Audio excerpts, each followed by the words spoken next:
राज की परिभाषा क्या होती है? राम राज की परिभाषा हो जनता के लिए जीना, जनता के लिए कार्य करना। ये नहीं कि जनता मर रही हो, लाशें गिर रही हो तो प्रधानमंत्री ओ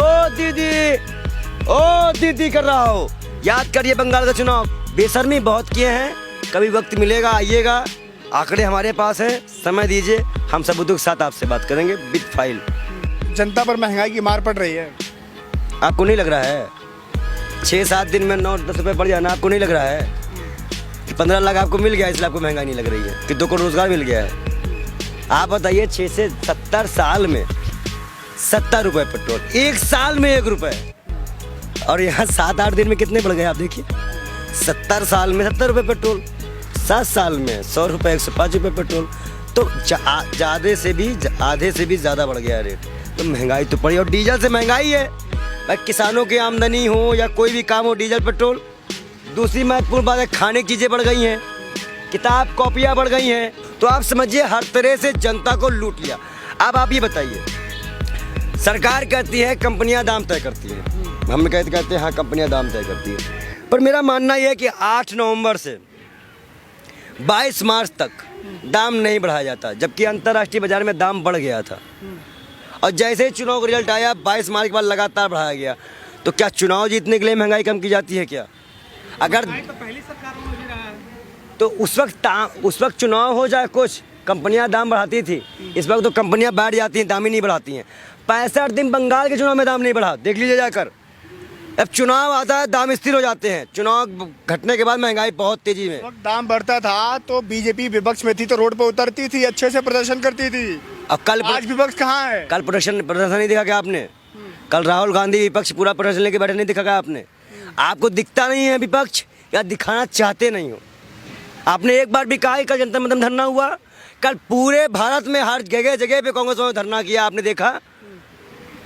एक दिन आकर के दिखा देंगे तो हो जाएगा। देखिए एक चीज़ बता दें, महंगाई का विरोध जब दाम बढ़ेगा तभी विरोध करेंगे। 4-5 दिन लगातार विरोध हुआ, हम विरोध कर रहे हैं। पेंगस का विरोध कांग्रेस ने किया, महंगाई का विरोध कांग्रेस ने किया, किसानों का साथ कांग्रेस ने दिया। और कांग्रेस जितने यहाँ पे इन्होंने बताए हैं ना, ये जो यहाँ पे ये इलाज कराते हैं इनके बेटे बेटियाँ और नेता, वो कांग्रेस का बनाया है। 7 साल में एक हॉस्पिटल का नाम बताइए मोदी जी के हाथ का, एक हॉस्पिटल का नाम पूछ रहा हूँ, बताइए। वो कहते हैं कि दिन रात भारत आगे बढ़ रहा है और जो टैक्स से पैसा आ रहा है वो बाबा रामदेव का नाम सुने हैं आप? हाँ। वो कहते थे UP 2 की सरकार में कि पेट्रोल का दाम 30 रुपये होना चाहिए, गैस सिलेंडर का 300। अभी दाम बढ़ गया है तो पत्रकार सवाल पूछ रहा था, पत्रकार वो भड़क गए। देखिए बाबा हैं, मक्कर फरेबी है, इनको साधु नहीं ढोंगी कहा जाता है। अरे आप भी तो उसी कैटेगरी से आते हैं। भगवत भी तो एक बाबा संत है ना। गीता में श्री कृष्ण ने एक बात कही थी अर्जुन से कि कलयुग में जब जाओगे, जो ढोंगी होगा ना वो तुमको योगी कहलाएगा। एक साधु एक सरकार में पैसा लेकर कहता है कि 30 रुपये में पेट्रोल दिलाएंगे, आज वही साधु ये कह रहा है कि मेरा बाड़ उखाड़ लो, बोल दिया जो करते बने कर लो। तो समझ जाइए कि इशारा की सरकार किस तरह काम कर रही है। इनके नुमाइंदे की बोली या बताती है कि जब एक बाबा साधु इतनी गुंडाई कर सकता है तो आम जो गुंडे पाल रखे वो कितनी गुंडाई करते होंगे। लोग तो ये भी कह सकते हैं कि आप भी साधु महात्मा नहीं, आप भी ढोंग कर रहे हैं। कुछ श्लोक वगैरह सुनाइए, कुछ श्लोक वगैरह याद है गीता का या महाभारत का, कुछ ऐसा श्लोक वगैरह सुनाइए। योगी आदित्यनाथ श्लोक सुनने गए थे कि नहीं गए थे? एक काम करो, इतना ही शौक सुनने का है ना, योगी जी के साथ ले आओ, हम उनके सामने सुनाएंगे। अब अगर वो हमें हरा देना तो छोड़ दीजिए। योगी जी को सीधे चुनौती दे रहे हैं। क्यों? जो मंत्र ना पढ़ पाए तो हमारा टेस्ट लेने आए हो ना, तो हम तुमको क्यों सुनाए? महंत हैं वो। हम क्या कर रहे हैं, आप किसी उनको लेके आइए, वो हमें हराए शास्त्र में। मंत्र हो चाहे कांड हो, चाहे महाभारत हो, पुराण हो, किसी में भी हरा के दिखाएं, हम उनके सामने आना पसंद करेंगे। आप इतने बड़े नहीं हो कि हम धर्म का ज्ञान आपके सामने खोलें, और ना इतने बड़े आप धार्मिक व्यक्ति हो कि आप हमसे हमारा ज्ञान पूछो। ज्ञान हम दिखाएंगे, लेकिन वक्त आने पर। हर वक्त ज्ञान दिखाने का समय नहीं होता। अच्छा, बाबा रामदेव जो हैं, बाबा रामदेव को लेकर क्या लगता है कि वो लोग कहते हैं कि वो व्यापार में बिजी रहते हैं, लेकिन वो तो योग करते हैं और देश कहते हैं कि देश मजबूत हो रहा है। जो बिजनेस हो गया है, देखिए चाटुकारिता वाली बात करने आए हो तो बताओ, इतना बड़ा जो बिजनेस हो गया है ये योग से हो गया है। हम चलो तुम भी योग करो ना, फिर माइक क्यों पकड़े, योग कर लो जाके, बनाओ उसके साथ पतंजलि वाला स्पेस। मजाक मत बनाओ, पैसा लूट लूट के जो खाए गए हैं। पतंजलि का प्रोडक्ट पता है कितने का है? गौमूत्र तक तो तुमने बेच दिया, गोबर तक। क्या छोड़ा तुमने? आम जनता को महंगाई से दर्द हो रहा है, आपको लगता है दर्द हो रहा है आप उसको? बताइए बाबा रामदेव जी 30 रुपए पेट्रोल कब दिलाएंगे, पहले उनसे पूछ के आओ, हमसे इतना सवाल मत करा करो। मना कर दिए वो तो, कह रहे कि हम जवाब नहीं देंगे। हाँ तो मना कर दिए ना, तो अब जनता उनको मना करने वाली है बहुत जल्दी। पतंजलि के सामानों का पूरी तरह से बहिष्कार किया जाएगा पूरे इंडिया से, इसका भी मूवमेंट हम चलाएंगे। ट्विटर पे ट्रेंड चालू हो चुका है। आप एक साधु महात्मा हो, एक साधु महात्मा का विरोध कर रहे हैं आप तो। आप सोच रहे, आप क्या हमें रावण का साथ देने के लिए भेज रहे हैं क्या, या राक्षस का साथ देने में? जो जनता का ना हुआ ना वो किसी का नहीं है। अगर मेरा भाई बाबा रामदेव की जगह पे होता ना तो मैं उसका भी बिरचोर विरोध करता। भगवत गीता में श्री कृष्ण ने निष्काम कर्मयोग अपनाने के लिए कहा है। महाभारत की लड़ाई कोई बाहरी में नहीं हुई थी, कौरव और पांडवों में हुई थी। एक ताऊ का लड़का था और एक चाचा का लड़का था। तो आप समझिए गलत कोई भी होगा, विरोध उसका भी होगा, चाहे वो हमारी जाति का हो चाहे हमारी जाति का ना हो। अगर हमारा अपना भी गलत करे और उसको हम बचा रहे हैं तो वो निष्काम कर्म योग नहीं है, उसे न्याय नहीं कहते। अच्छा, अगर राम के नाम में 5 किलो संगला दिए क्या हो? धर्म के नाम में बड़े बनते हो ना। पेट्रोल के दाम घटा दो, त्योहार आ गए, चीज़ें के दाम घटा दो, महंगाई कम करो ना। त्योहार है तो दुकानें क्यों बंद कर? एक तो महंगाई बढ़ा दिए, ऊपर दुकानें बंद करवा दो। कर्नाटक में दुकानें नहीं लगाने दी जा रही है किसी विशेष धर्म को।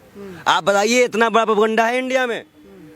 तो इसलिए सरकार के खिलाफ बोलना तो जायज़ है, अब बोलते रहेंगे, ये जान लीजिए।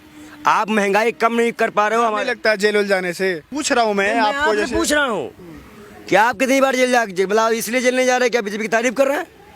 नहीं, हम तो सवाल पूछ रहे हैं ना। वो सारा सवाल बीजेपी के पक्ष का ही है। अच्छा, मैं भाजपा की तरफ सवाल पूछ रहा हूँ। बिल्कुल, आप ऐसे बोल रहे कि आप जेल नहीं जाएंगे। क्यों जेल जाएंगे भाई? ये नहीं पूछ रहा हूँ हमने मैं। किसी का मर्डर किया है या किसी को गाली दी है? यहाँ गाली देने वाले तो मुस्कुरा के निकल जा रहे हैं। कहते हैं कि लोकतंत्र तो खतरे में है ना। आपने कहा कि गाली लोकतंत्र देने वाले मुस्कुरा के निकल जा रहे हैं। कौन?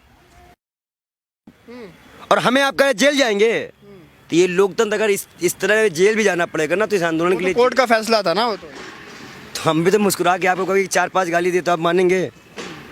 अभी हम 4-5 गाली दे मुस्कुरा के मान जाएंगे? बोलिए। हाँ, कोर्ट का फैसला वो भी मान लीजिएगा कि 4-5 उठा के दे देंगे पंडित। तो सरकार गलत कहाँ पे है कि आपको ये सब करना पड़ेगा? सरकार तो सब कुछ बढ़िया कर रही है। लगता है कम सुनाई देता है, तुम्हें रहते रहते भाजपा वालों के साथ कम सुनाई देता है। कह रहा हूँ 8 दिन में 8 रुपये 9 रुपये बढ़ चुका तेल के दाम, समझ में नहीं आ रहा है क्या? 10,000 जो एयरपोर्ट बेचेगा उसमें कर्मचारी निकल गए हैं, रेलवे कर्मचारी हो गए। मेरे भाई साहब, मैं माफ़ी चाहूँगा, आप पढ़ा करो। आप देखिए बेरोजगारी दर कितना इस तक चल रहा है और महंगाई दर क्या है, प्रति व्यक्ति आय क्या है, प्रति व्यक्ति व्यय क्या है। अगर मैच करवा लोगे ना तो ये सवाल करना भूल जाओगे। जाओ थोड़ा किताब उताब निकालो। क्या चौथी फेल की तरह आए हो क्या? वैसे ही हम चौथी फेल को झेल रहे हैं। कौन है चौथी फेल? अब इशारे काफ़ी हैं, मुस्कुरा के बोल देंगे चौकीदार तो आपका कुछ करना तो है कि नहीं, वो कोर्ट है, मुस्कुरा के कर कह देंगे, कुछ भी कर देंगे। मुस्कुरा के तो कहा गया ना भाई, हम तो बोल ही रहे हैं भाई, मुस्कुरा के आप कुछ भी बोलिए। दिल्ली दंगे में कम लोग नहीं मारे गए थे, काफ़ी हिंसा हुई थी और सभी धर्म के लोग मारे गए, हिंदू हो, मुस्लिम हो, सिख हो, सभी मारे गए। किसी ने अपने एक सवाल महंगाई को लेकर के जनता से कुछ कहना चाहते हैं? एक मिनट, किसी ने बाप खोया है, किसी ने पति खोया है। मैं गया तो उस इलाके में, मैं देखा हूँ। और सबसे महत्वपूर्ण बात यह है भाई कि हमें हमारा भारत दो, संविधान दो, खाने पीने की चीज़ें दो, हमें राम राज से मतलब नहीं है। राम राज नहीं चाहिए? नहीं। एक साधु महाराज संत आदमी को राम राज नहीं चाहिए? राम राज हमें इनका नहीं चाहिए। हमें